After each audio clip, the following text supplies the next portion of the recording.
గురుగారు మరొక సందేహం అండి. వరంగల్ నుంచి శ్రీనివాసం గారు రాస్తున్నారు. నవరాత్రుల సమయంలో ఉదయం నుంచి రాత్రి వరకు ఉపవాసం ఉండాలా తెలియజేయగలరంటూ కోరుతున్నారు. అక్కర్లేదండి. మీరనే భావనలో ఉపవాసం అక్కర్లేదు. ధర్మం చెప్పే భావనలో ఉపవాసం కావాలి. అదేమిటి అంటారేమో. ధర్మం చెప్పే భావన ఉపవాసానికి ఏమిటి అంటే ఉపసమీపే వసించుట, ఉండుట. సమీపంలో ఉండడమే ఉపవాసం. నిరంతరం కూడా అమ్మవారిని స్తోత్రం చేస్తూ, జపం చేస్తూ, ధ్యానం చేస్తూ జీవితాన్ని గడపడమే ఉపవాసం. అంతేగాని ఆహార పదార్థాలు తీసుకోకుండా శరీరాన్ని మార్చివేస్తూ ఆకలితో ఉండి ఏ ప్రయాసలకు ఓరుస్తూ ఇది ఉపవాసం కాదు. వాటిపైన మనకు లక్ష్యం లేకుండా జీవించగలగాలి. ఆహారం పైన మన మనస్సు పోకూడదు. ఏ ధ్యానం చేస్తున్నామో, ఏ స్వరూపాన్ని మనం మన మనస్సులో నిబిడీకృతం చేసుకున్నామో, మన శరీరం అంతా కూడా భావన చేస్తున్నామో, అలాంటి భావన మనలో ఉన్నప్పుడు ఇంకా ఆకలి వెయ్యదు. ఆకలి గురించిన స్పృహనే రాదు.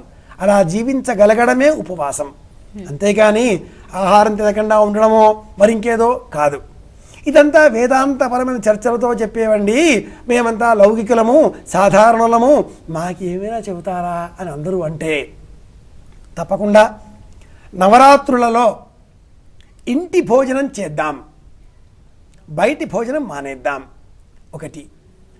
2, ఇంటి భోజనం కూడా సాత్వికమైన భోజనం చేద్దాం. 3, రాత్రి వేళన అన్నము స్వీకరించకుండా ఫలహారం చేద్దాం. ఇలా 3 విధానాల్లో ఉన్నా కూడా ఉపవాసమే అవుతుంది. ఉపవాసం 4 మార్గాల్లో చెబుతారు.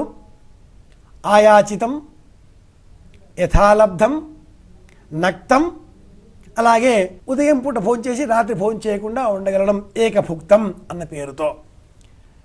ఆయాచితం, ఎవరో ఏదో ఇచ్చారు ప్రసాదం, తీసుకున్నాం, ప్రశాంతంగా ఉన్నాం. అసలు ఏమీ తిననండి, వ్రతంగా స్వీకరించాను ఉండవచ్చు. ఉదయం తిని రాత్రి మానివేయడం, లేదా రాత్రి తిని ఉదయం మానివేయడం, ఇలా భౌతికమైన ఉపవాస విధానాలు 4గా ఉన్నాయి. నిజానికి ఉండవలసింది మనస్సు నిండా అమ్మవారి యొక్క రూపం నిలబెట్టుకొనగలగడం, అది ప్రధానం.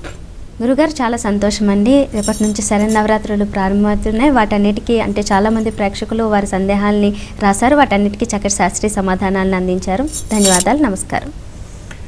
శరన్నవరాత్రి ఉత్సవాలలో బ్రతుకమ్మని ఆరాధన చేయడం కూడా శ్రీచక్రాన్ని ఆరాధన చేసినట్లే.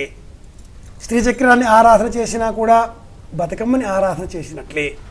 బొమ్మల కొలువులతో, పసిపిల్లల కేరింతలతో అందరినీ ఆనందంగా చూచేటటువంటి మనస్సు మనకు కలగాలి అని కోరుకుంటూ మనమందరం ఆనందంగా ఉందాం. అమ్మ ఆశీస్సులు అందరికీ లభించాలి అని కోరుకుంటూ కృష్ణార్పణం. చూశారు కదా, శరన్నవరాత్రులకు సంబంధించిన ప్రత్యేక మణిహారాన్ని. రేపటి నుంచి శరన్నవరాత్రులను పురస్కరించుకుని రేపు రాత్రి నుండి విజయదశమి వరకు ప్రత్యేక మణిహారంగా ధర్మ సందేహాలు కార్యక్రమం మీ ముందుకు వస్తుంది. మరో కార్యక్రమంలో కలుద్దాం. అంతవరకు సెలవు, నమస్కారం.